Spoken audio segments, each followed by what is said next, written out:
this is actual unit ng 1 bedroom with balcony. So, pagpasok nyo, ito na yung kitchen. Ayan, may built-in cabinets na siya. Ang bigat nung nung pinaka-pinto niya. Good quality talaga. Tapos, ito yung kitchen. Ayan. Tapos, dito yung stove.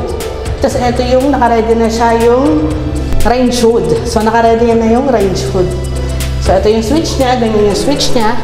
Tapos, ito yung doorknob. So, ngayon, ito sa left side, ay, ito yung breaker. Ito yung pinaka-breaker niya.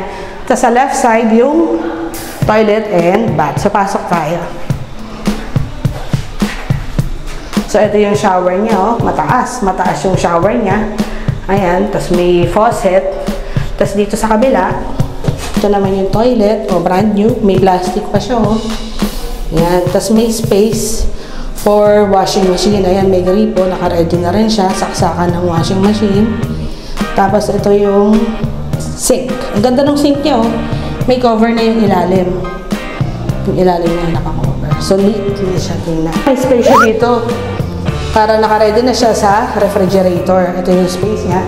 Tapos, ito yung living room. Nakita nyo agad meron siyang divider. So, mataas yung divider niya. Actually, 5'7" ako eh. So, mataas na rin siya talaga. So, ito yung pinto niya. Ang ganda ng sliding door, oh. Meron siyang glass. Tsaka good siya ihagod. Maganda siya. Tapos, high ceiling. Ito yung gusto ko talaga dito eh. High ceiling. Kasi mas maganda yung distribution ng lamig or ng aircon nyo kasi high ceiling, mas malamig yan. So, ito yung pinaka-living room. Layla, ito ang makahinga. So, ito yung living room. Ito yung living room niya. Dito mag-sofa. So, ito yung TV.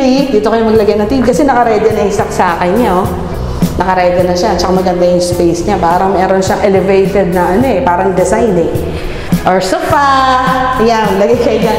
So, ngayon, pasok na tayo sa bedroom. Let's go.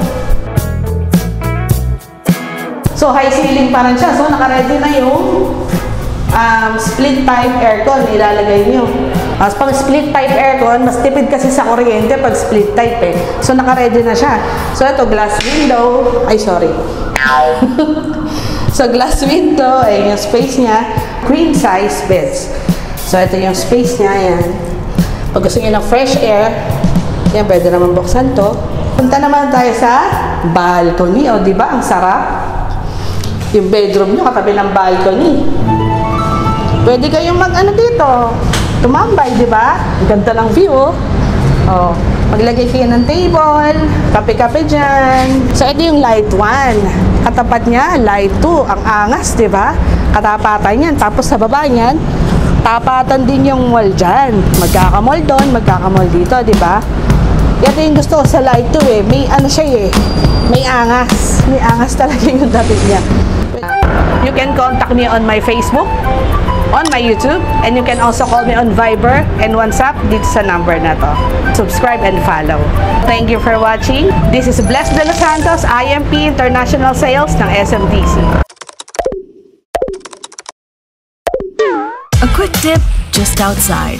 Grocery needs? Just a short stroll. Coming home? Just a ride away. Live closer to the things that matter to you. Premier living within reach at Light 2 Residences from SMDC.